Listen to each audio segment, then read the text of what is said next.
okay, Yeah. understood.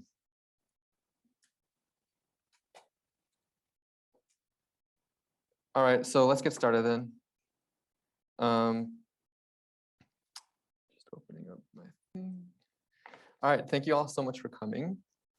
Today I'll be talking to you guys about some huge overhauls I made to cell by gene, which I'll go into detail quite extensively today, that would enable end-to-end interactive single cell analysis.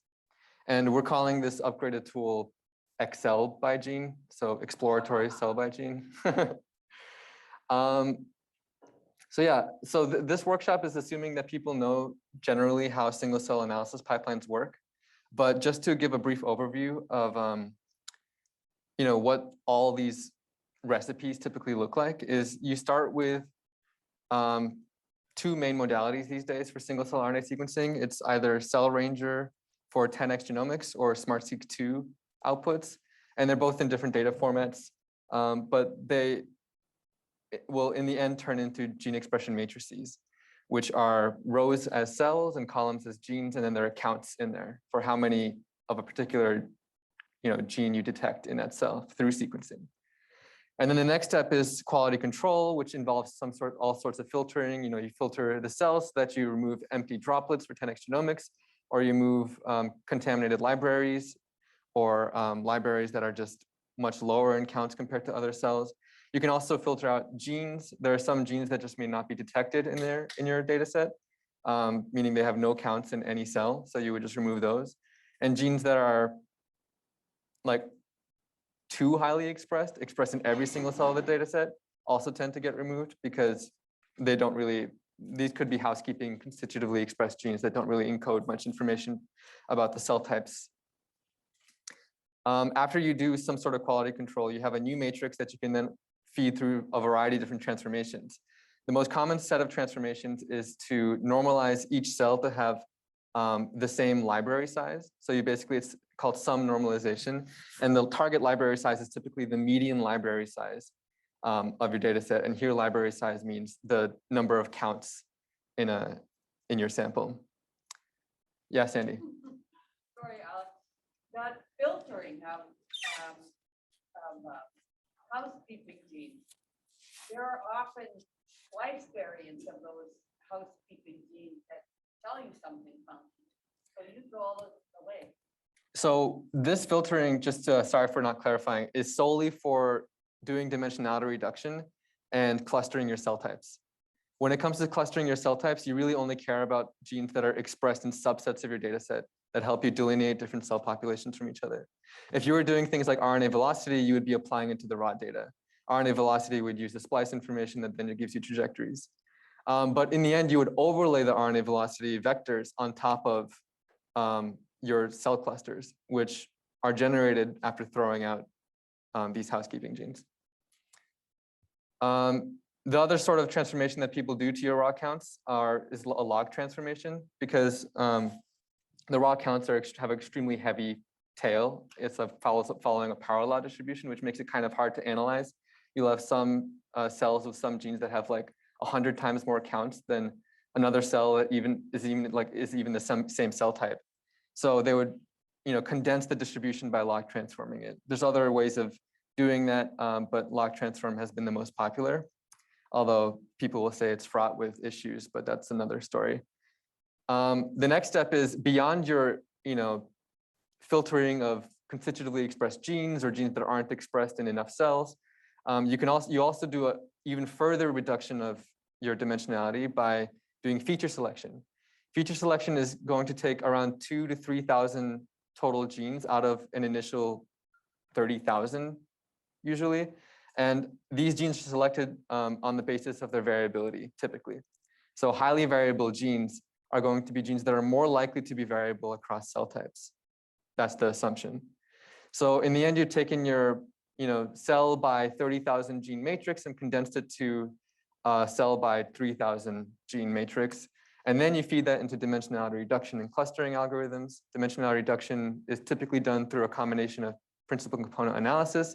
And then those resulting components are laid out in 2D using TS&E or UMAP. UMAP more commonly these days. And you can also do clustering on the reduced dimensionality to actually group your cells into clusters based on which cells are more similar to each other in the reduced space. Given your 2D projection, which I'll show you in the next slide, you can then start annotating these data sets. And then once you have your annotations, you can then do marker gene identification. Marker gene identification amounts to just doing some statistics to figure out which genes are statistically enriched in which cell types. And then you can go through and actually use that to help improve your annotations, perhaps. So Cell by Gene is a viewer of single cell data that was developed by a Chan Zuckerberg initiative. And where it fits into this pipeline is these last two steps. It assumes that you have already done all your analysis. You have your lower dimensional space. You have your computationally generated clusters. And then it's a tool that allows you to basically, highlight different cells and annotate them based on some genes that are expressing. And I'll show you a slide now. So just to quickly speed through and show you what the cell by gene actually looks like, it'll show you this 2D UMAP. And then during the demonstration, I'll show how you can select cells and annotate clusters with whatever labels you want. And so what I wanted to highlight on this slide is that Cell by Gene is a one-way viewer of pre-analyzed single cell data. So the way it works is that they have a Python backend that's running a server. And this backend is hosting your single cell data that's stored in a particular data format called an AND data. The AND data is an annotated data frame that has all these different attributes to it. ANDdata.x contains the gene expression data. ANDdata.obs contains cell metadata. ANDdata.var contains gene metadata. ANDdata.uns contains unstructured data that still might be relevant to your analysis. And then there's more attributes that are less relevant. But this basically is a data format developed by the TICE lab that totally encapsulates all the various aspects of your single cell analysis. And this is what Cell by Gene is interacting with. So my goal was to upgrade Cell by Gene to actually unlock all other steps of the pipeline after getting your raw data out of your sequencers. So I want to be able to do quality control and filtering, transformation of counts, feature selection, dimensionality reduction, clustering, annotation, and marker gene identification through the front end, because that would greatly increase my ability to iterate, feedback and explore the data, while also allowing people who aren't computationally minded to be able to do these sorts of steps. So compared to Cell by Gene, Exploratory Cell by Gene actually now is no longer a static viewer of the data. It now directly interfaces and writes to the AND data on the backend to modify it through preprocessing and things like that. And so you'll see exactly how we're interacting with the AND data in the demonstration today. So the outline for today is to process some data at first, because I gave you raw data with no information in it. It's just the counts. And I'll show you how you can do that super briefly through my front end. And then, I'll go through more of the features later on. And then once we have something to look at, a UMAP, I'll show you a demo of the features that came with Cell by Gene. These are the features developed by CZI. And then I'll show you a demo of the exploratory Cell by Gene quality of life improvements that I added to help with the interactivity. And this, at this stage, will still be only viewing from the AND data on the backend. We won't be making any interactive modifications to it. And then I'll show you how we can use Cell by Gene to actually perform interactive analysis. And so at this point, I'm going to just switch over to a live demonstration.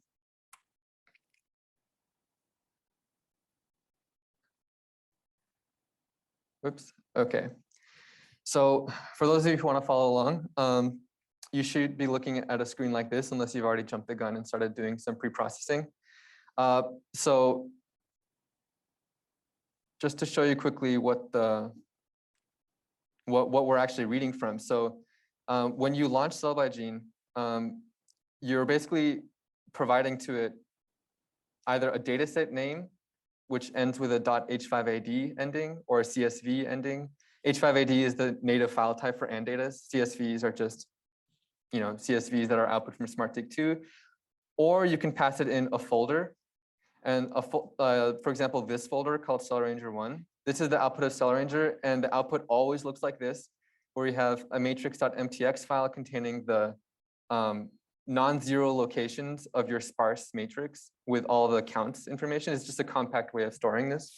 You have features vector just saying what are all the genes named, and then you have a barcodes vector saying what are all the cells named. And you can feed it in this folder. You can even feed into cell by gene a folder with all these different data types mixed together. It'll automatically read them all individually, then concatenate them into one. So for this tutorial, what I fed in was just 2 H5AD files. These are annotations that cell by gene then at runtime loads and concatenates. So we have our viewer here. You might notice this irritating dot in the middle. That's because we have to tell cell by gene when there's no lower dimensional projection available, just pretend it's all zeros. In later versions, I'll find a way of just like making it more intelligently, just showing a blank screen instead of this dot. But for now, this is good enough.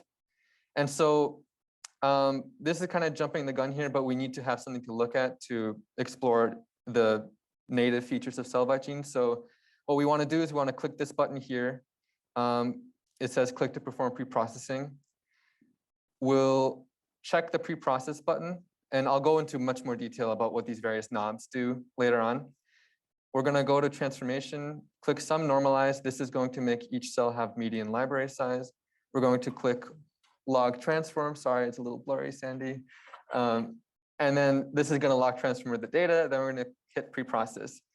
These spinners show up indicating that it's doing something on the Python backend, and preprocessing has completed. At this stage, we still have no dimensionality reduction done. So what we do is we click the button to the right of it, which has a tooltip that says click to recompute your UMAP embedding. And then we're just going to hit run. We're not going to worry about all the knobs yet.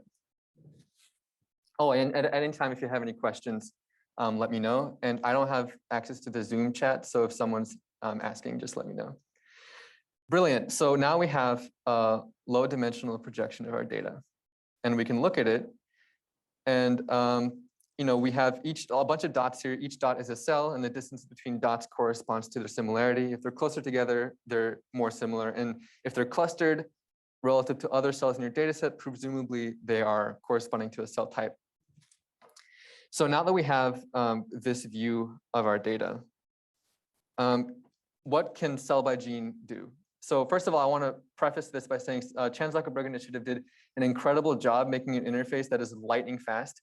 It is the fastest interface I've ever seen. It can scale up to millions of cells with no problem. And I have tried making interactive explorers on my own using like different plotting tools. They were all slower. So this is why I think it's so exciting to build on top of this to enable more features that allow more interactivity.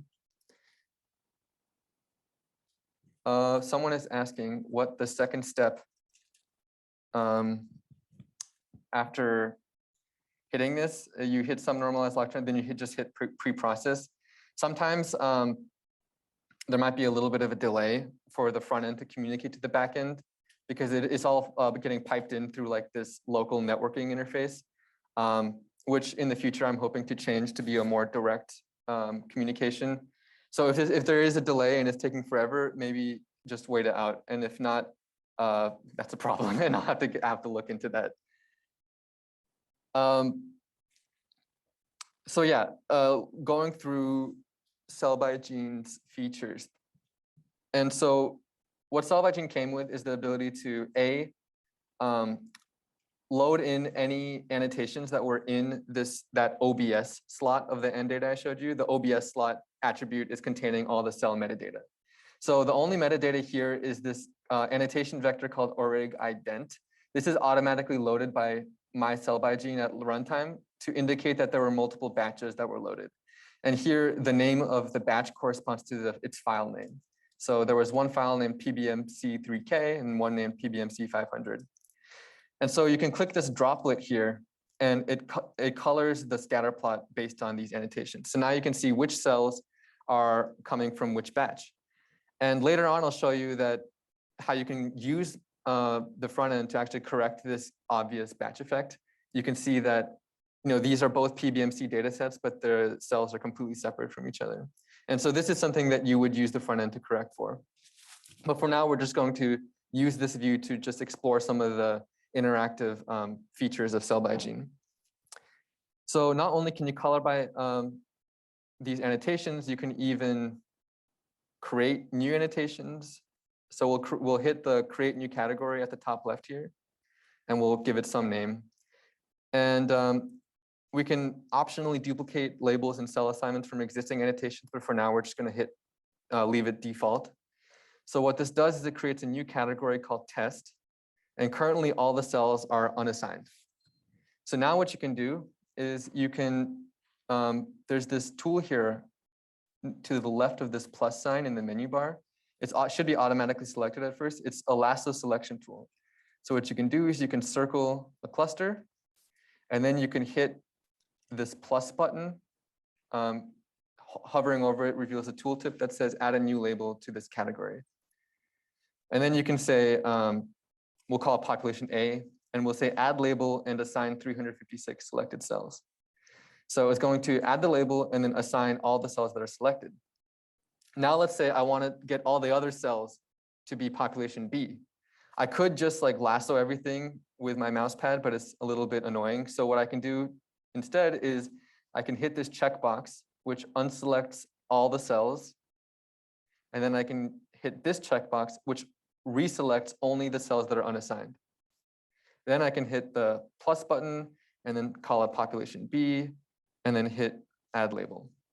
So now we have a new label that we can color by, and boom. And so this is how people typically annotate these tabular data sets that they've been using cell by gene for. And they'll also use a combination of gene expression patterns and other things, which we will show in this workshop.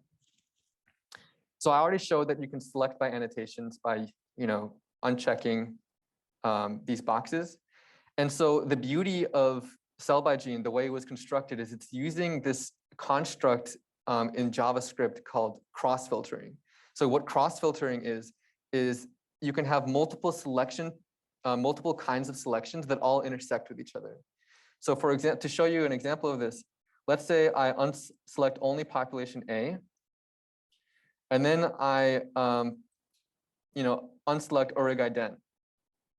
So you can see that because I unselected urig-ident, meaning all the cells in this with PBMC3K or PBMC500 were unselected. You can see that A was also unselected because the intersection of no cell selected through urig-ident and only A being selected is no cell selected. If I turn on PBMC500, which are these cells at the bottom here, and you can tell by hovering over this label, it highlights them in the scatter plot. You can see, oh darn, still I'm not selecting the top cells because the intersection is still 0. So if I select the top cell, all of a sudden these guys get selected. So this is just to illustrate what it means to cross-filter. And this can help you kind of filter out cells in really complex combinatorial ways. You can filter based on the expression of certain genes and its location in a particular part of your scatter plot, or its assignment of being a particular cell type. So that's cross-filtering. And to remove the selection state, you see how there's the dash here? You just have to click that, and then everything is now selected. So that's another way of selecting. I showed you lassoing. The other thing that's really cool is I'm going to speed ahead real quick and generate some continuous metadata. I'll show you how to do all this stuff in a second. So let's say I have some continuous metadata. There could be continuous metadata that came with your annotated data frame. Typically, this is % mitochondrial content or number of genes that are detected in each cell. And these would show up on the bottom left here below the categorical metadata. But because I gave you an empty data frame, empty data set, we don't have those. So in lieu of that, I'm going to show you distributions of gene expression, what I did here is I circled this guy, I did some differential gene expression, which I'll show you how, and it gave me a gene set. Each of these genes are presumably enriched in this cluster based on some statistical test. I think we're using Wilcoxon rank sum test. But this is just to highlight what a brushable histogram is. So these histograms are all brushable. You can, any histogram you see in cell by gene, whether it's continuous metadata that's on the left or these genes, you can click any part of the histogram and then drag. And then it will select any cells that have within this range of gene expression. Because here, this particular histogram is reflecting gene expression. So you can see here, now we only have these top two left clusters selected and some at the bottom. Just to make it even more obvious, I'm going to color by this continuous metadata, which in this case is gene expression. There's a color bar that pops up here. High expression values are red, lower expression values are blue. And then we can see we're going to select the low part of this gene expression distribution. Here, this is actually a collection of genes. All these genes are combined together to make an average distribution. But we can also select individual genes and color by individual genes. So here we can click the droplet next to FTH1 that pops up here. And then we can click these arrows to expand it. And then we can brush this histogram as well. So all this was developed by CZI, and it is fantastic. I think this is the greatest thing I've seen for single cell exploration, single cell viewing of your data. So how do we do differential gene expression? So what we do here, I'm going to delete these just so we can start fresh. Let's say I want to find genes that are enriched in this cluster on the top. So what you do first is you lasso this cluster. There's other ways of doing the selection as I showed you, but for now we're just going to lasso. Then we can hit 1 at the top here. So the tooltip for this is that save current selection for differential expression computation in set 1. And then if we want to compare to the rest of the cells to do marker gene identification, or you can compare it to just another cluster to do 1 versus 1 differential expression, I'm going to lasso everything else. And then I can hit cell set 2. And then you hit this button on the right. It says see top 10 differentially expressed genes. And then these gene sets pop up. 2 gene sets. The first one is highly expressed genes in this population. And the second one is highly expressed genes in the rest of the cells.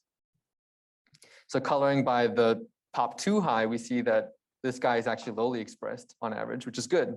It means our differential expression is working as intended. The first one, you can see it's brightest here.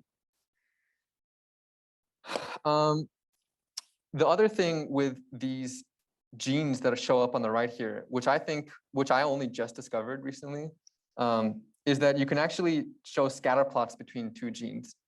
So let's say, I don't know, we have a couple genes in our set. Let's see, this one seems to be enriched. That one seems to be, okay, so these should have the same scatter. So we'll hit the X. In this case, it's CD779B. There's a little X there that we hit. This is going to say we want this to be on the X-axis, and then we hit a Y on another gene.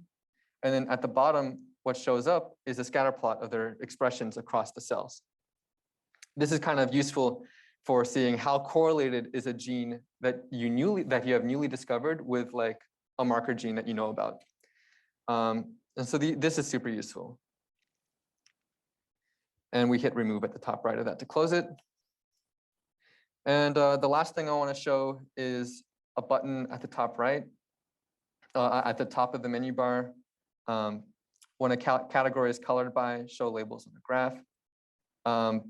So this is going to calculate the centroid of each category. Here it's a little bit less sensical because we're coloring by batch and not by like clusters. But you can see that it overlays the label. So this is the end of the features that come with cell by gene that I wanted to highlight. And everything after this is things I've added to improve the quality of life, particularly for analyzing massive cell atlases, because that's what we at BioHub are super interested in. So to do this, this isn't a big atlas. So I have preloaded a massive atlas, 480,000 cells. This is the Tabula Sapiens that BioHub helped create. And in the Tabula Sapiens, we have a lot of different metadata. We have tissue types, which you can color by here. We have the sex of the donor. They're nicely mixed. Thank you, batch correction. We have the donor themselves. We have cell type compartments.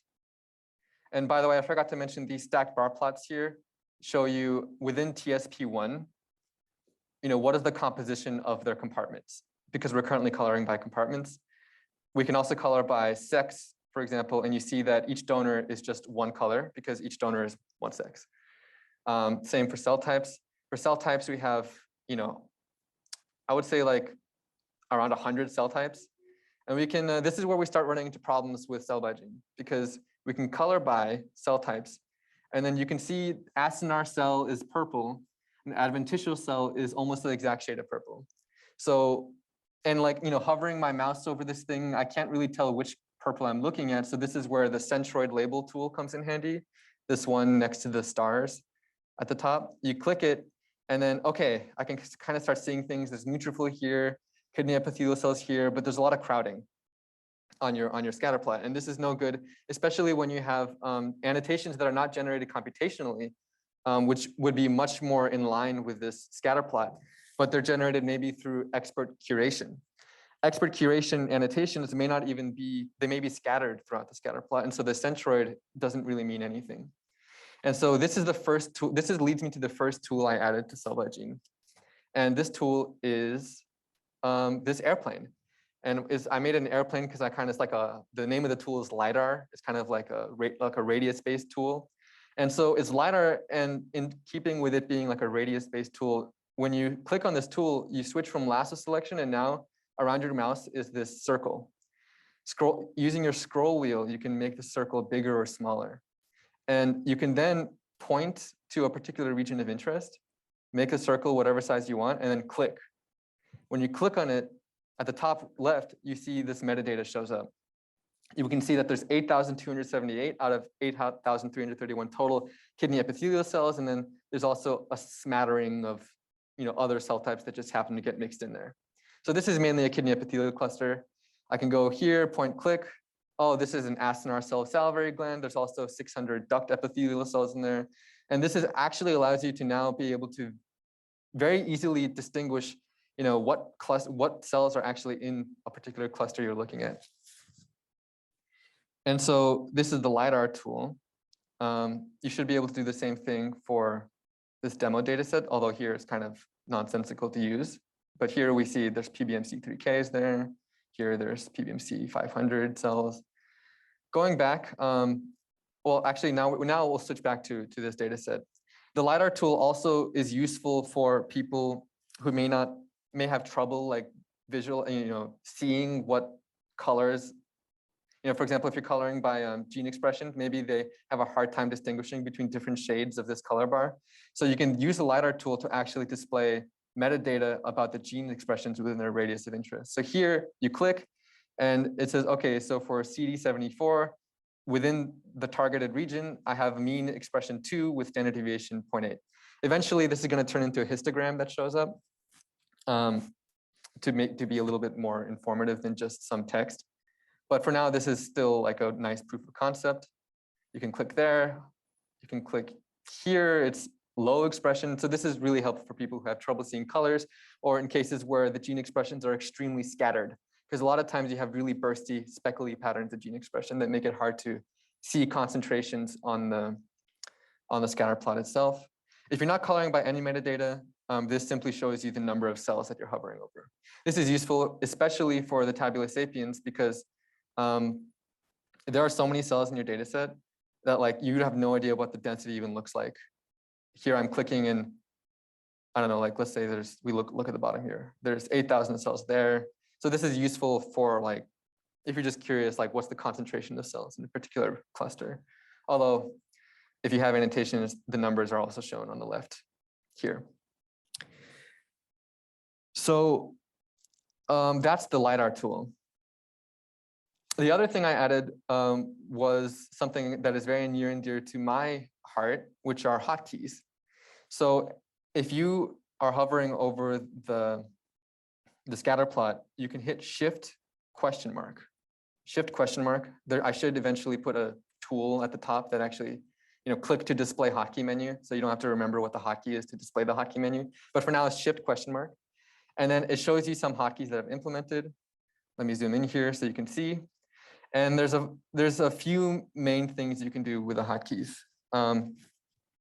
So the first hotkey I want to show you is something that can dramatically speed up the rate at which you do differential expression analysis. So let's say I have a big data set, right? This is a small one, but let's pretend it's a big one. And then I want to do some complex selection. And maybe this complex selection is hard to get using like the categoricals on the left, because that's just easy. You just uncheck and check. And then I'll hit, cell set 1, and then the other cells are kind of, let's say, in a configuration that makes it really hard to like, I don't know, oh shoot, I messed up, really hard to select all of it. So what you can do actually is you can use this hotkey Shift I. So you select one, and then you do Shift I. What it does is it automatically sets the one you've selected to cell set 1, and then it sets the inverse to cell set 2. This is really useful specifically for marker gene identification.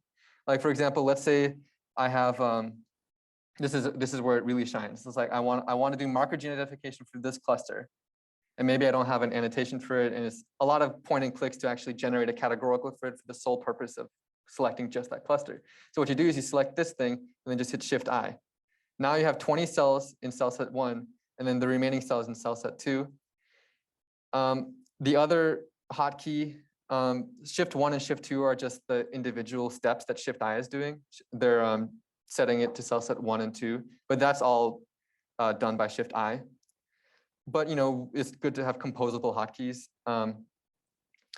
And then you Shift D runs the differential expression. So going back here, I don't want to do it on the big data set because it'll take forever. But I'll go, the way it would work is like, okay, I'll go this cluster and I'll do Shift I, Shift D. And then two things pop up here. And it was super fast. And you can now very quickly generate marker genes for any cluster of interest. So that's a differential expression with hotkeys. The next thing that I also found kind of frustrating with cell by genes cross-filtering was if I want to, let's say, do a complex selection, and then, oh God, my finger hit the edge of my mouse pad and I couldn't select everything I wanted to, then when I try to add to the selection, what's going to happen is it's just going to unselect the first thing. And so how do you add to a selection? Well, I have a hotkey now. If you hold Z to use multiple selection lassos. So now I'm holding Z, and then I can now circle this thing, this cluster I failed to get, and it adds to the selection. So this is another quality of life improvement that is super useful for adjusting your selection. Maybe you missed one cell that you wanted to include just for the sake of completeness. Otherwise, you would have to redo the whole lasso process. And then the last thing that I made so far, and now that we have a framework for hotkeys, anybody can make a feature request and I can make a hotkey to do it like really, really, really easy. So, but these are the ones I have so far. So let's say I'm just gonna make a bunch of gene sets on the right. And with a big data set of hundreds of cell types, you're gonna have a lot of gene sets that come up, because you have 2 per marker gene identification, one high, one low. So the only way to delete them without hotkeys is to hover over these 3 dots next to the droplet, and then click delete this gene set. Hover, delete, hover, delete. And for hundreds of gene sets, it's kind of annoying to do that. So the other hotkey is Shift Q. Shift Q, sorry, zooming in. Where is it? Delete the most recent gene set. So this basically just deletes the gene set on the top, and you can just quickly spam Shift Q, blah, blah, blah, blah, blah, blah, blah, blah, blah, it's gone. So this is also quite nice to clean up your interface. And yeah, so these are all the quality of life improvements I made to the front end itself. And now, if there are no questions, I'm going to move on to how can you actually use Excel by Gene to analyze your data in an interactive fashion. So if anyone has any questions, now's the time to ask. Questions about Cell by Gene, questions about some tools I developed, feature requests, suggestions. Any questions from comments? I can pass around the mics, or Zoom people, just unmute yourselves.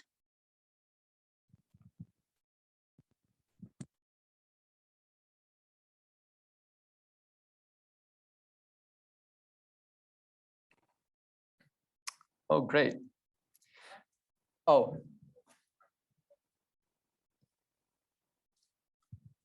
Probably beneath the level of this tutorial, but could you just walk through a very simple example case for me where you want to look for the top 3 cell types that have the highest expression of, let's say, ACE2, the gene? yeah. How would you go about, because that's something that, I might conceivably want to do with this software. Yeah, so let's try that. So we'll create a new gene set here. Oh, right. This is the PBMC. We'll create a new gene set. I think it's, test. We'll call it test.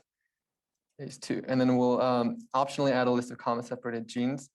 I think it's all caps for Tabula sapiens, so I'm going to try this. They removed the autocomplete feature, which I'm planning on adding back in. Although they removed it for good reason. It's kind of complicated to parse if you could do autocomplete.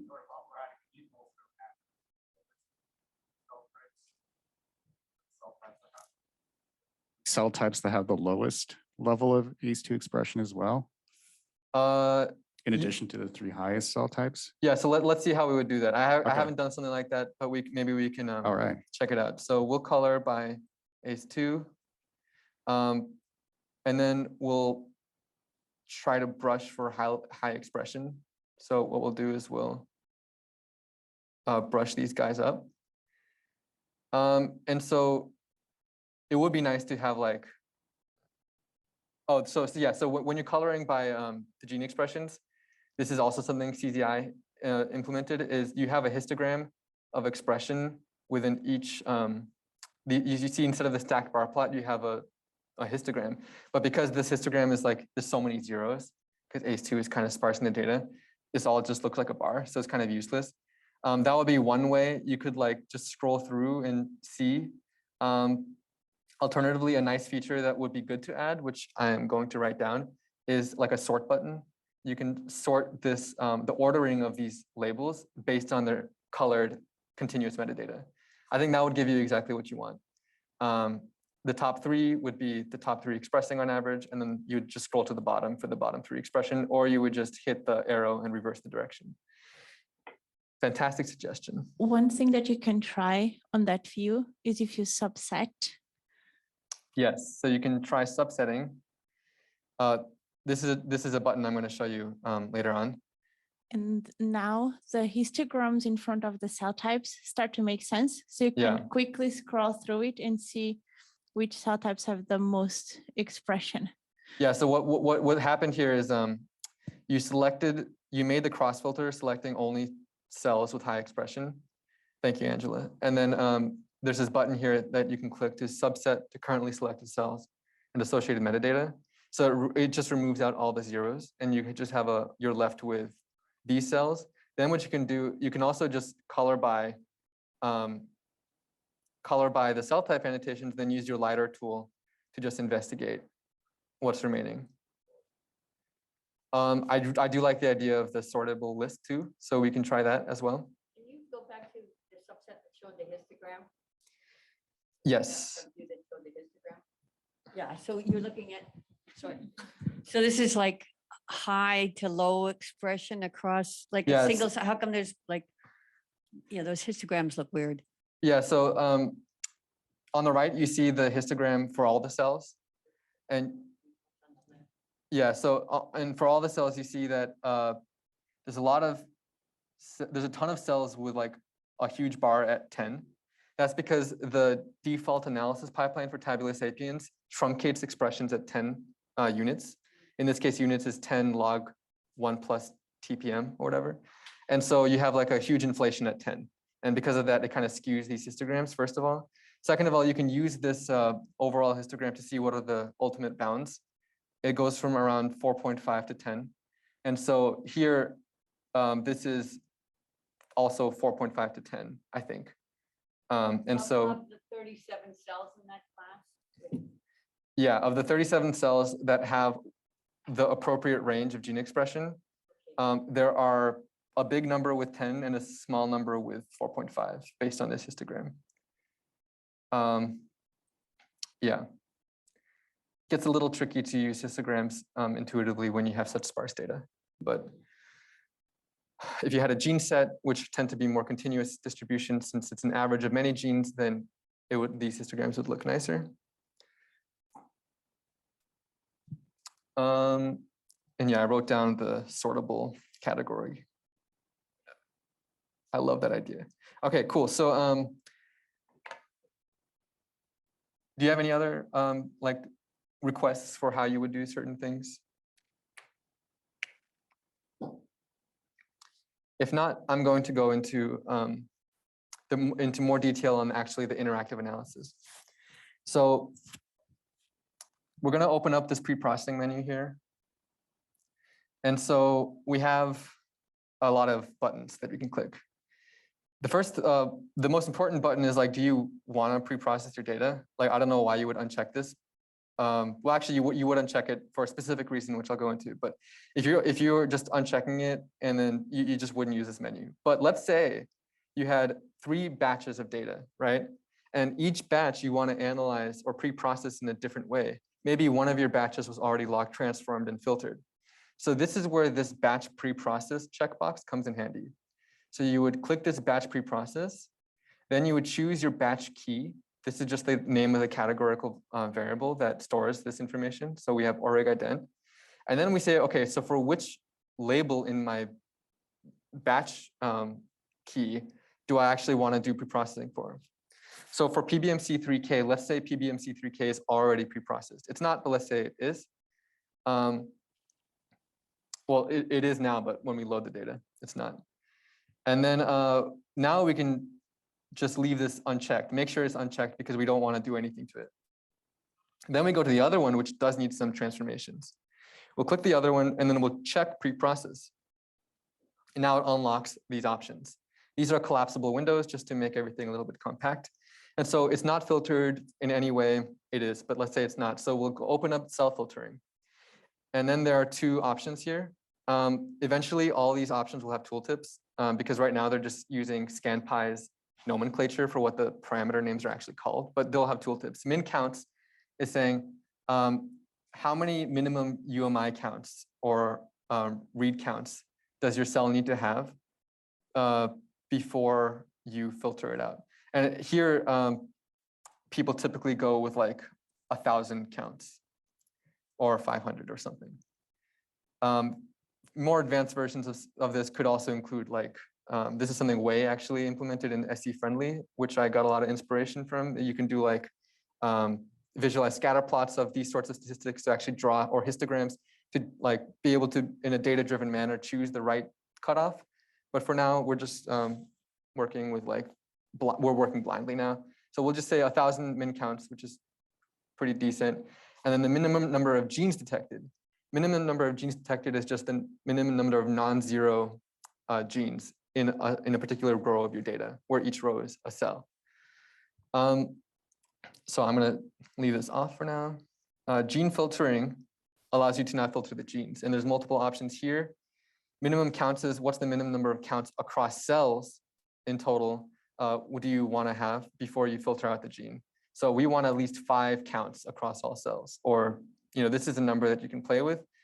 Alternatively, if you don't want to deal with that, you can actually just say, what are the minimum fraction of cells that you want this gene to be expressed in so for you to keep it. So if you make it 1, everything that's expressed in fewer than 1% of your cells is all those genes are going to be removed.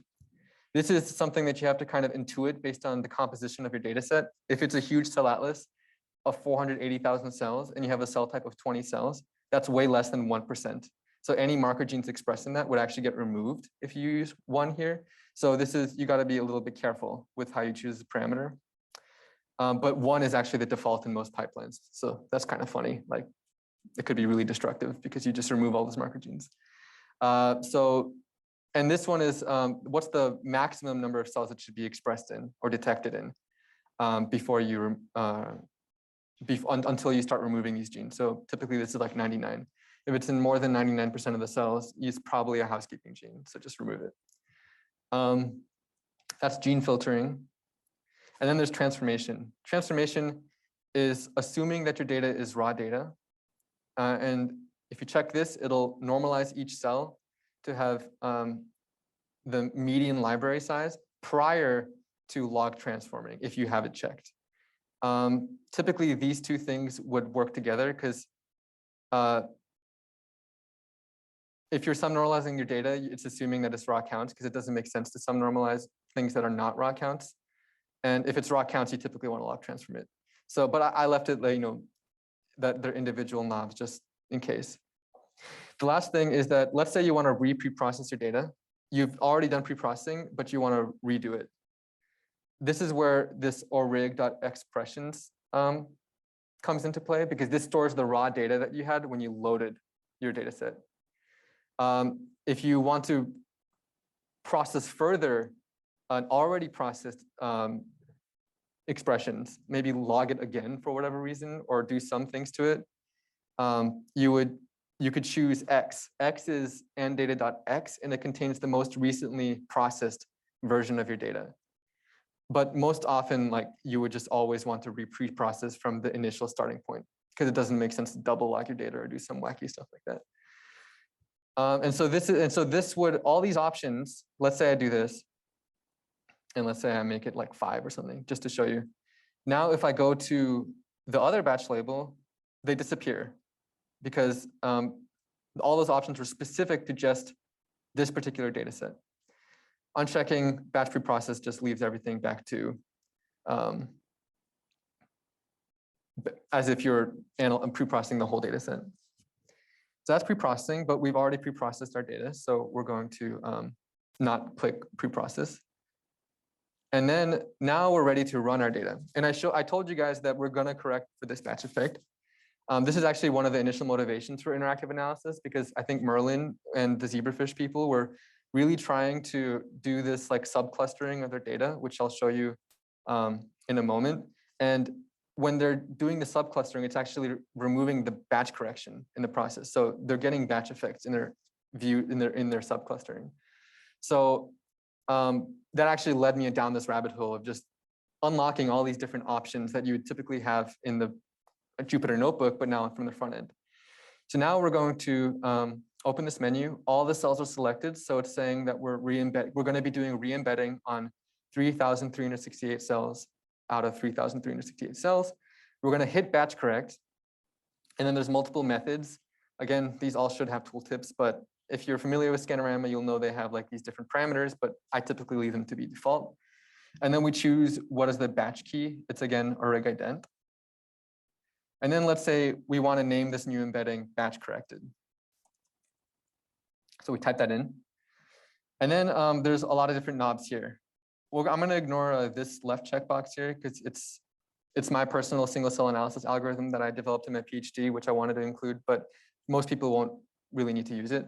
But if you wanted to, you'll see that it'll just deselect certain options that aren't relevant for that algorithm. But for now, we'll leave it unchecked. Shout out though, it's a really great method. So if you want to use it, go ahead. You'll find that it's clustering much better than your typical ScanPy workflows. But okay, so scale data. What is scale data? Prior to PCA, there's yet another transformation people typically do, which is to standardize your gene expressions to have 0 mean and 1 variance. This basically allows, makes it that PCA isn't biased towards genes that have high dynamic range of expression. Housekeeping genes can have anywhere from like 1 to like 100 expression, and this variability actually gets captured by PCA. If you standardize it and it has like high mean expression and also high variation, then it compresses it down to a smaller distribution that isn't so intoxicating for PCA. So that's what scale data is doing, but it works best on data sets with a lot of cell types. If you have data sets with, let's say, only 2 or 3 cell types, this can actually do more harm than good because it's actually lowering the signal strength of marker genes.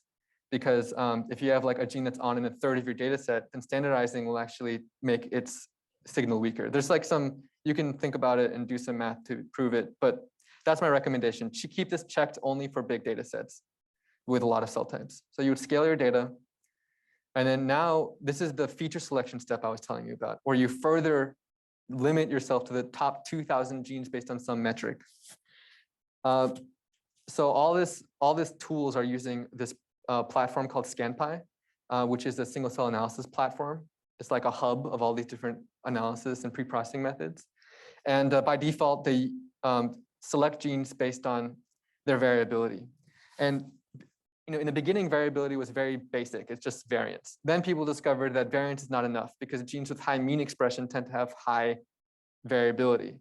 So then they do variance normalized by mean expression. But then that kind of behaves weird with a lot of zeros. So then they do these like regression models to like approximate what is like what is variability when regressing out like a negative not binomial distribution, which models like all these zeros, whatever. In the end, like this kind of takes care of all that under the hood. All you have to give it is the number of genes that you want to select for and number of top genes. Again, this will have a tooltip.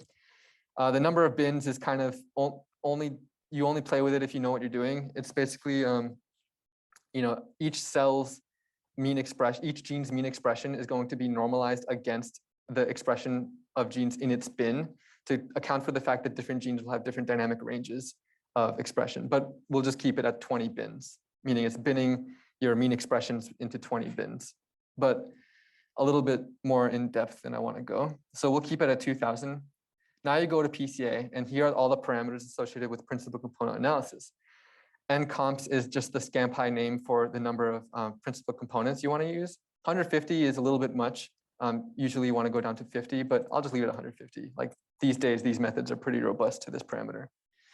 This is something that I included for myself since depending on the PCA solver you're using, it can either make it faster, slower. There are some issues with convergence for certain data sets. If you have a massive data set that's sparse, you might want to use a different solver. But this is kind of for people who are more like computation biologists. Typically, you would never worry about this.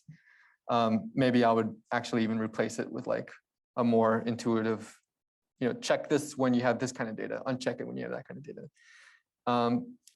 That'll come along with all the tooltips I'm going to add.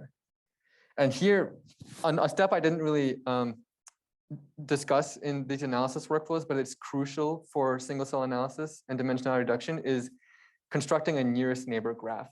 This graph is an abstract construct that is like just a graph of nodes and edges. Each node is a cell, and there's a connection between two cells if they're similar to each other based on some distance metric.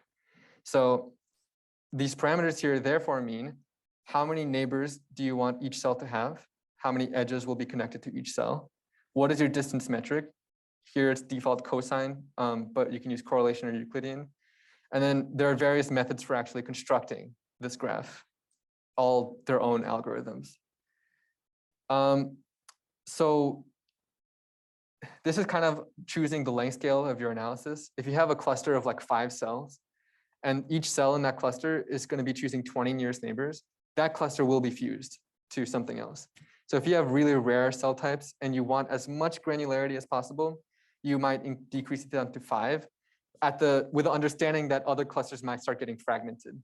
So this is kind of, but like these methods here, these methods here on the right all try to mitigate that effect based on some fancy algorithms. So, but in my 5 years of working with this kind of data, have never once touched this parameter.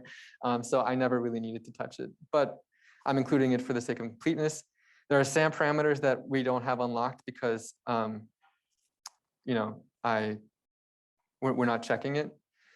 And there's finally a UMAP parameter. This is like the minimum distance between cells. You can make it like 0.1 in Euclidean space. That's the default for UMAP. ScanPy's default is 0.5, but we'll just leave this as is.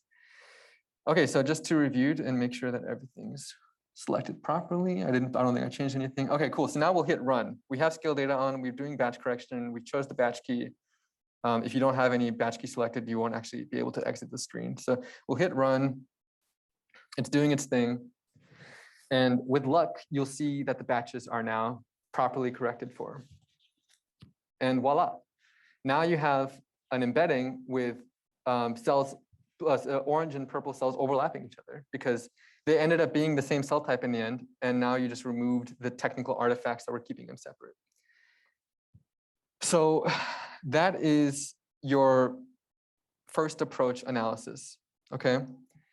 The thing that is really, really powerful about this viewer, and my favorite feature, is the ability to subcluster. So how do you subcluster? It's really straightforward. You just select your cells via the lasso tool or categorical selection or brushable histograms. Then you click this plus button, and now you see you're re-embedding on 1,300 cells. So we'll just leave all the parameters the same, and we'll click run. It automatically subsets to this data. And then what it's going to do is it's going to generate a new view of your data. This is now, so what is the difference between subsetting and subclustering? Subsetting is just removing all other points in the scatter plot that aren't part of that set. Subclustering is actually you're running through each step of this analysis workflow from the data. And the reason this is so powerful is because in doing this, you can actually, like PCA can now focus on variability between these cells, not cells in the full data set.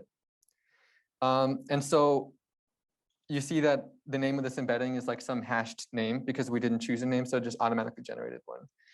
So clicking on this menu opens up an embedding choice menu. It says there are 3,000 cells in the entire data set. And now it's saying, okay, so I have this menu here, this embedding, we're already on it, so it's selected. But I also have the parent embedding. This is where I subclustered from. So it's hierarchically organized. I can click this, and now it's showing me a different set of embeddings. It's going to show me all the embeddings that have the same parent, because also all the sister embeddings, because we're at the root node. All embeddings with 3,000 cells are going to be shown. So here is the unbatch corrected one. Here's the here's the batch corrected one. When we go to the unbatch corrected one, so let me zoom in again. I keep forgetting that it might be small in the thing.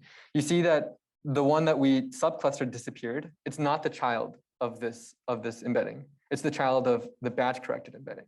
So this is a very good way of organizing in like a complex data set with 26 tissues like tabula sapiens, and you want to do all this subclustering and subclustering. This is a nice way of organizing, what part of the hierarchy are you in? Let's say I don't care about the batch corrected data, unbatch corrected data, so I'll just click this X, it'll delete it. If I go to the root, and root is just what is the original thing that you start with, and you always need root. That's why you can't delete it, because if you want to like start fresh again and you only have an embedding with like 1,000 cells, you can't like expand the selection to be more than the cells that are in the embedding. But anyway, yeah, you always have root, and then you can also delete batch corrected. So what this will do is this will delete both batch corrected and all of its children. It's a nice way of cleaning up, but I'm not going to delete it yet. You can also use these 3 dots here next to the X to rename our hashed thing into like, I don't know, pop1, and it just renames it. So this is really nice, because now what we can do is go here, and let's stop coloring by everything. And so I've already done some re-embeddings because it's going to take forever with this data set. But I'm going to show you exactly like what steps I did. This is going to be for all zebrafish cell atlas people that want to like go through their data with great degrees of granularity. So let's say I want to know how many cell types or subtypes, or are there any, within kidney epithelial cells. So I'm scrolling down, I've unselected all the cells, and I'm going to click kidney epithelial cells. I click these cells, and then I do my re-embedding, blah, blah, I click run, I choose some parameters, here I'm using SAM, because I'm biased. And then it'll generate, and I've named it kidney epithelial. So it'll generate this sub embedding called kidney epithelial. Yes? There is a question in the chat that asks, would it be possible to indent those child embeddings? Would it be possible to? Indent. Oh, that's a great suggestion. Yes, because yeah, right now it's kind of, they're all just in the same level. Yeah, I love that suggestion. Indent child embeddings. Thank you for that. So we're going to click on kidney epithelial. And here I'm going to just remove the selection state. So, okay, so if we go on the top and we look at this cluster here, and we like try to zoom in on it using this zoom tool, I think it's working like that. You see that it's kind of like a blob, right? You can't really tell, like, are there any clusters in there? And the labels we have just call it kidney epithelial. But now when we go into kidney epithelial subclustering view, oh my gosh, there's like 4 subtypes. And we can actually do marker gene identification here. So I'm going to show you how to do that. But first of all, I want to show you a couple other buttons I added that are really important for massive data sets. So that blob you showed you now has these 3 little things on the side. Yeah, that blob, we've reanalyzed it. Right. We've repositioned them in a low dimensional space. And because we're only analyzing kidney epithelial cells, PCA is having a much easier time of finding the genes that best separate out their subtypes. When you try to analyze the full data set at the same time, PCA is going to be dominated by global signatures of variation. These are variations that are genes that are different between tissues as opposed to subclusters or subcell types. This isn't even a tissue, this is kidney epithelial cells. And so the first thing we can do is we can start doing differential expression analysis to see, are these clusters legit? Are there actually genes in there? What are the genes? Can we start labeling them? But if you try doing differential expression, the backend has 480,000 cells. You know, differential expression won't use all those cells, it'll do the subsetting, but subsetting is a costly operation for such a large data set. So there's a button here that should be on the same row as this safe thing, but I messed up the CSS. But there's a button here with the 2 arrows spinning. For other people who have more zoomed out views, it might be on the top row at the left. But it just got shuttled down. So you'll click write current subset into the backend.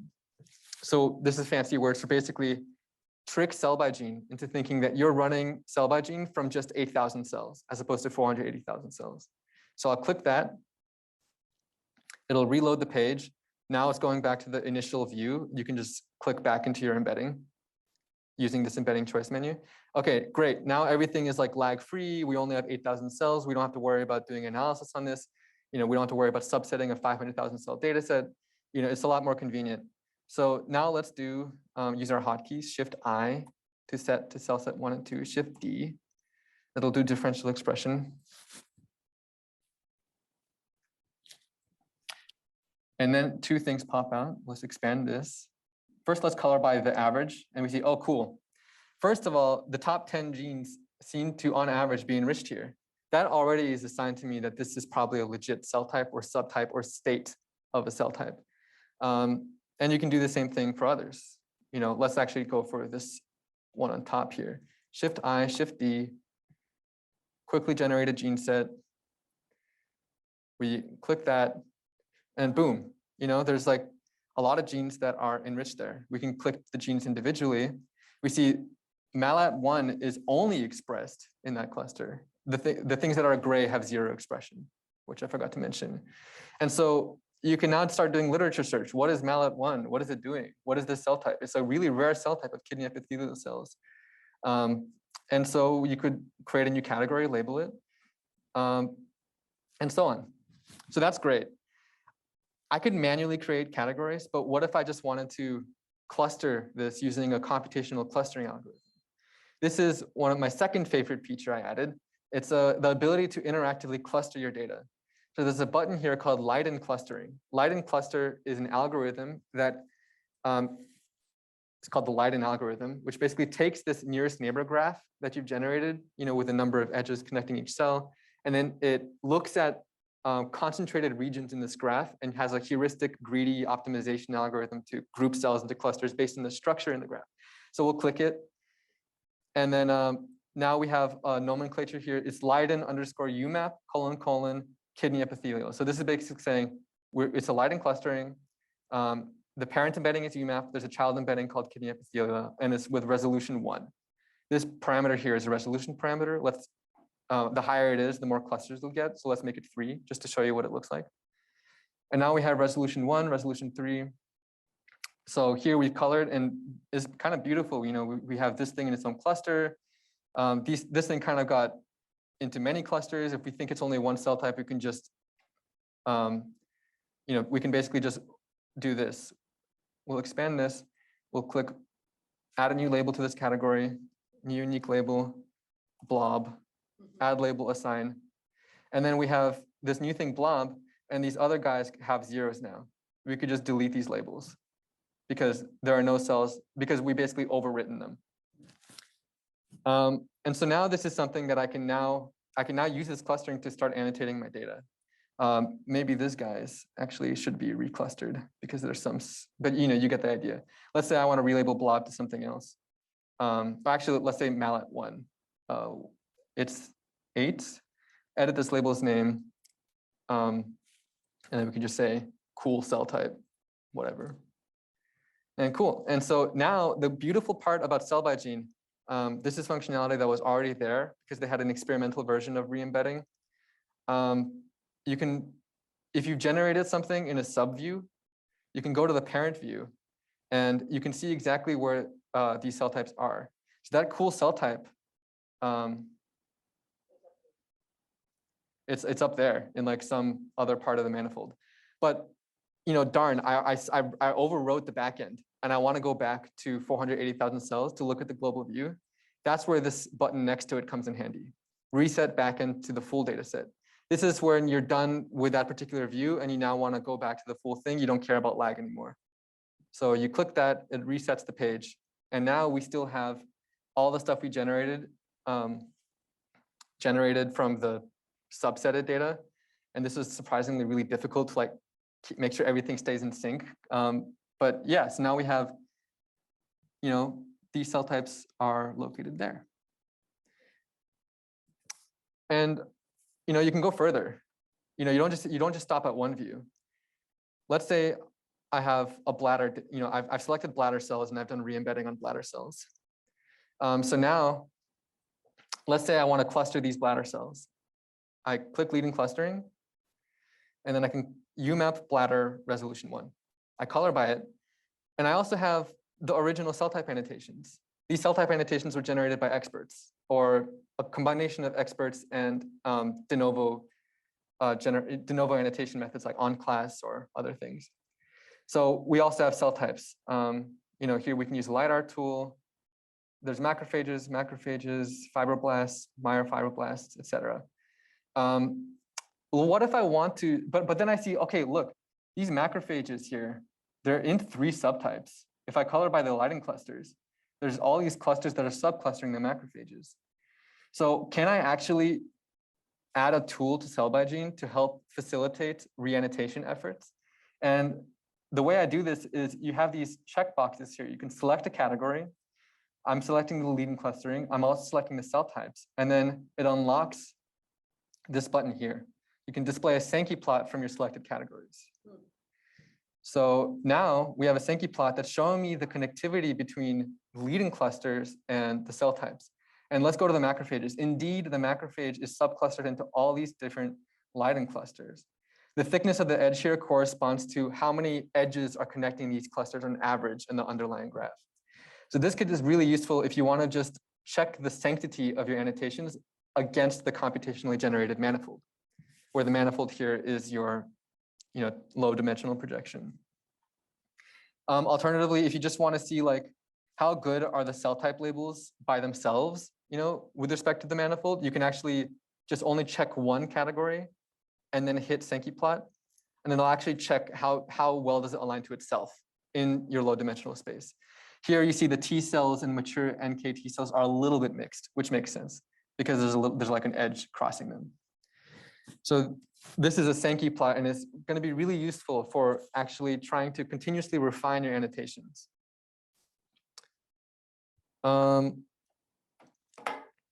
So I told you we can go deeper than just one subclustering. And there's a lot of cell types here, and maybe I might want to subcluster further. For example, there are macrophages here that seems to have a lot of interesting poles and structure in the low dimensional embedding. There's a little tail here. I know, Leo Proctor would crucify me for interpreting this UMAP too literally, but we see that there's some substructure there. So what I've done is I selected this, I did the re-embedding, and now I have a child cluster that I've called macrophage 1 for whatever reason. I click it, And now it shows me this. And let's say I do, first of all, I'm just going to delete these. There's a delete labels button. And then, so what I'm going to do is I'm going to do leiden clustering. And now I have clustering with even greater resolution. And then I can go up here and I can see back to the bladder view and I can see, okay, I've been able to cluster with a great degree of resolution.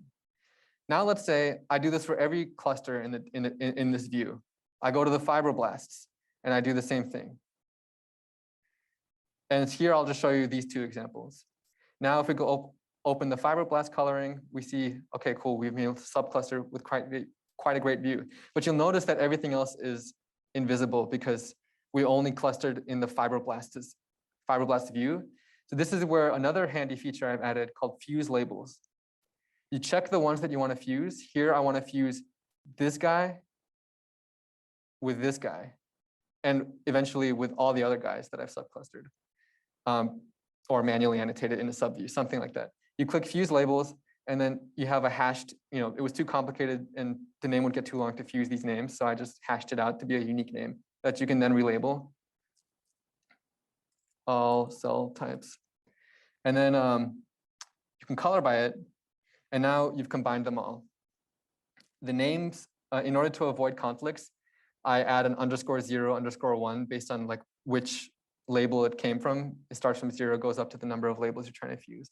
But if you, in the end, you'd manually relabel all of these anyway.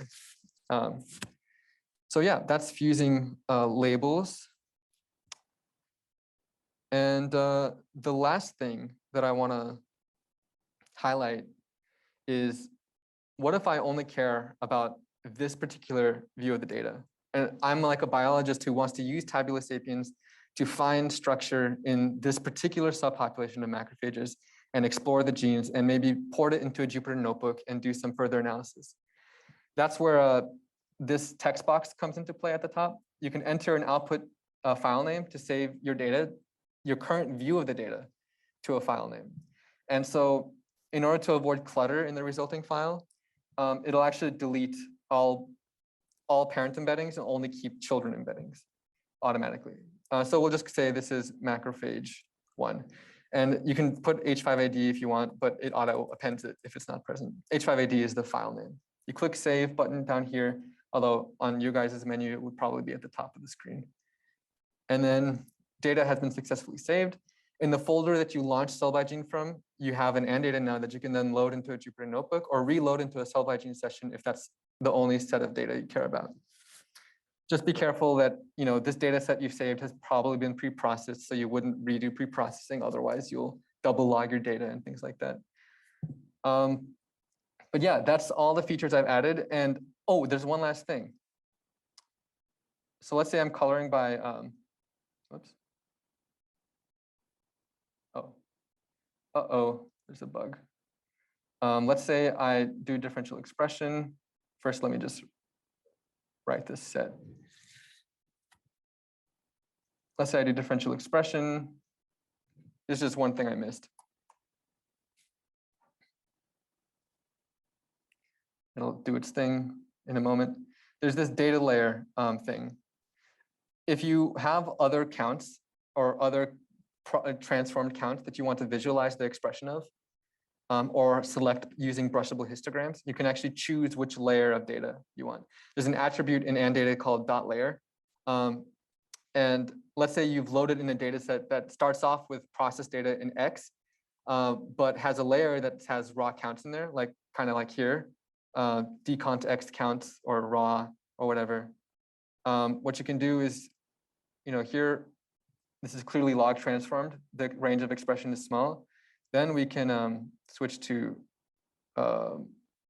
this thing. And now the range of expression is huge. So you can actually change which particular expressions are you looking at. And this is similar to the data layer option in the pre-processing, like which data layer are you going to be processing from. Okay, now that is it. And so I think with these sets of tools and your suggestions, we now have a tool where Merlin or anybody who is intensively analyzing giant cell atlases can do every single step of the analysis pipeline using just the front end. And it's not just useful for people who don't know how to code. It's useful for anybody. Like in my PhD, I developed like a much more rudimentary version of this GUI, and it dramatically increased the rate at which I can explore my data sets. So I think this is, really exciting. And thank you so much to the initial people who worked on cell by gene. CZI, like I said, they created an interface that is the fastest I've seen. Like, this is ridiculous. Like, we're loading a 500,000 cell data set, and then you can just, do filtering on this and display cluster annotations with like minimal lag. Although, as I say that, it kind of lags. But yeah, like, it's just beautiful. Like, look at this coloring. If I wanted to do this in Plotly or something, it would crash my computer. So thank you so much to Cell by Gene people for all their hard work and their beautifully constructed code base. I got very intimate with it in the last month or so, and I've had a lot of fun learning JavaScript for this project. So yeah, if anyone has any more suggestions, any questions, any like how-tos, please feel free to ask now. Or since a lot of you are from BioHub, you have my Slack. And if you're from CZI and you don't know my Slack, ask Colin, and he'll put you in touch with me.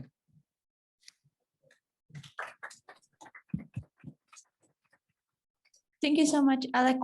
I just want to add on that there is also the link to the GitHub that Alec has been developing all the code. So for those of you that are on Zoom, and we have quite a lot of people on Zoom that are not from BioHub, feel free to raise issues there, or then you have at least my email from the calendar invite. If you email me, I will forward it to Alec. Does this then get incorporated into Cell by Gene, or how does the public get access to all of this? So this is on a separate. Oh, sorry. The quality of life and extra. Oh yeah. Things you've added. So all this stuff is there's too many changes to add them into the original Cell by Gene repository. Initially, I had just made hotkeys because Colin is the guy I've been working with mainly. He's my contact from CZI. Thank you so much, Colin, for all your help. Initially I was making hotkeys. Hotkeys are something that is really straightforward to integrate into Cell by Gene, and I opened a PR there, and that was fine.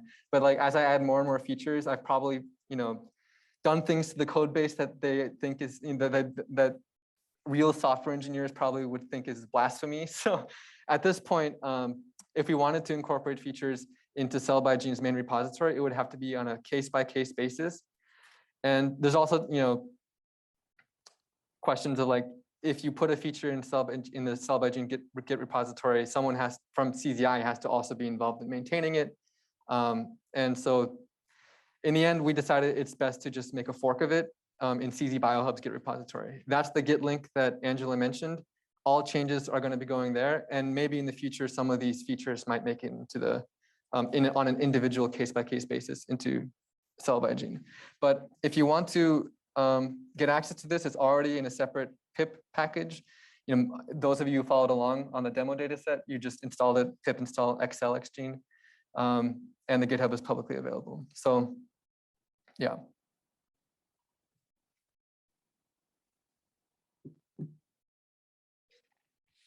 Do we have more questions from comms? I can pass. I did have a question, if you guys can hear me. Yeah, hi. Go ahead. Hi. Okay.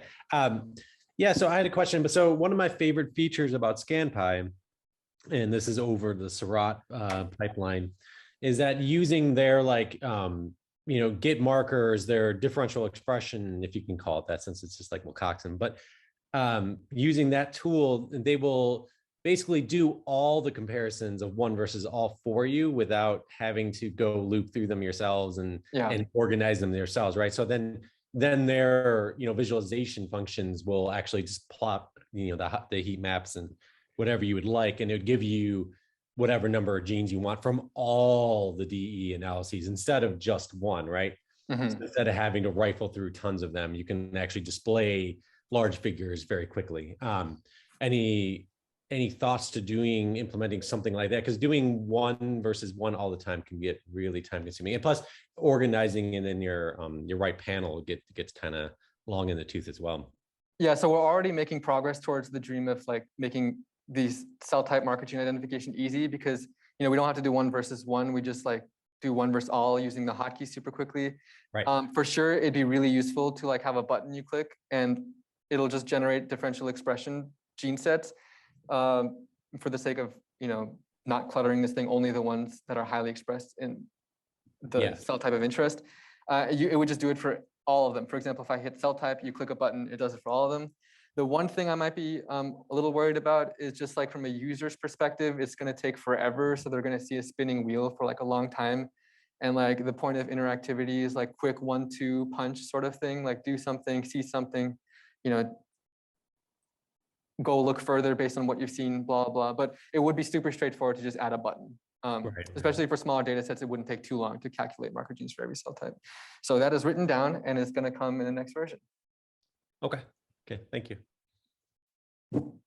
Hey, Alec, so yeah, great work. This is a lot of really useful tools for analysis.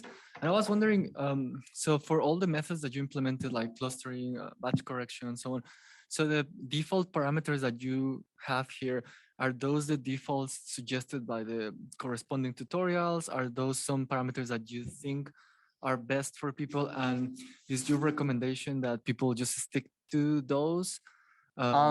So yeah, most users would not need to modify these whatsoever. And so that's why like I made it kind of, that's why I adopted this sort of collapsible thing. I don't want to show all these scary looking knobs if they're not interested in like, tuning them. And these are defaults that are chosen by ScanPy. So whatever wrapper that Scanorama people have developed through ScanPy's external tools package, I'm just using the same default parameters for those. Oh, I see. And I'm not showing all parameters. I cherry picked the ones that I thought would be most often tuned. So that's a little bit of subjectivity on my part. Most users, like I said, though, would not want to actually touch the pre-processing parameters. I'm sorry, the re-embedding parameters. Maybe for pre-processing, they would tune these a little bit. Although the one downside with the current implementation is that like without a histogram, it's kind of really hard to select the proper threshold. There's other methods that automatically do it for you based on like using statistics like empty drops for like 10x data, which I might integrate into the front end. But ideally, we'd have like for the pre-processing, we have like histograms. For re-embedding, like the only thing they might play around with is this min dist parameter and maybe the number of principal components. And scale data is also something they would use. So like min dist would basically control the concentratedness of your UMAP. If you made it small, if you made it higher, it would be more spread out. Yeah. And one more thing. So would it be easy to add, for example, something like diffusion maps or something if people wanted to do trajectory analysis using a different embedding? Yeah, super easy. You would just add like, I would just change this to projection and have like sub menus for whatever method you wanted. Yeah, I think that'll be very useful.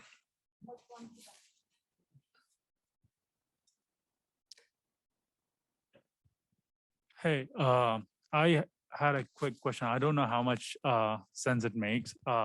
For the option that you have for like neighbors, is it possible to kind of, it basically tells for a particular type that you have selected, these are the number of nearest neighbors, and it calculates the metric. Is it is there a way that kind of like plops like a small plot which actually shows like a weighted graph, like the sankey plot that you showed, where these are connected and the thickness of the edges are depending? Yeah, like, I mean, that's a great suggestion. So first of all, to clarify, the nearest neighbor graph is between cells. So individual cells, if you tried plotting 480,000 cells network in a 2D layout, it would suck. But what you can do, and what people in the TICE lab have done and incorporate it into ScanPy, so it's really easy to pipe into this workflow, is things like what's it called? PAGA. It's like abstraction graph analysis or something, where they basically coarsen this. They do this. They coarsen the graph, So meaning they sum up all the edges coming out of all the cells in the particular cluster.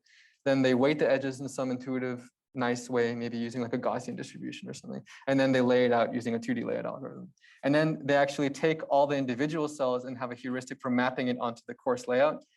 They've shown that this is really useful for like highlighting like trajectories, because it's much easier to have connectivity between clusters that you know should be connected if you are just interpolating the cells between their centroids, as opposed to like hoping that UMAP doesn't fragment them.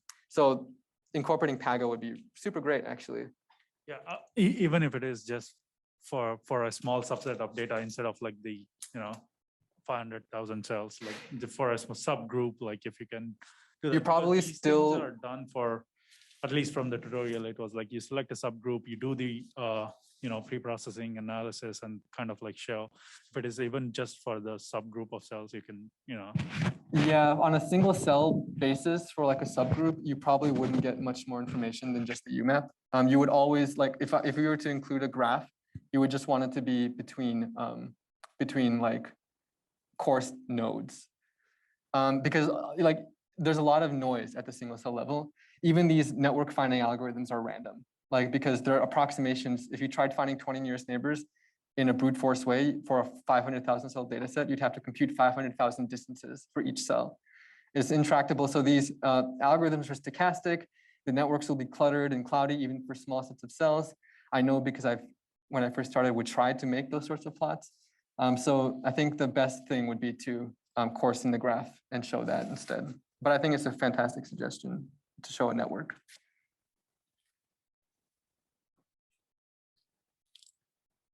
We have more questions in the room or on Zoom.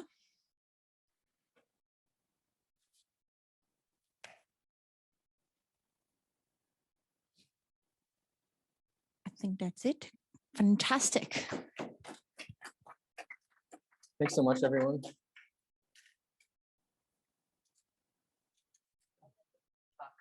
Heuristic greedy optimization algorithm. Awesome. I wrote that down.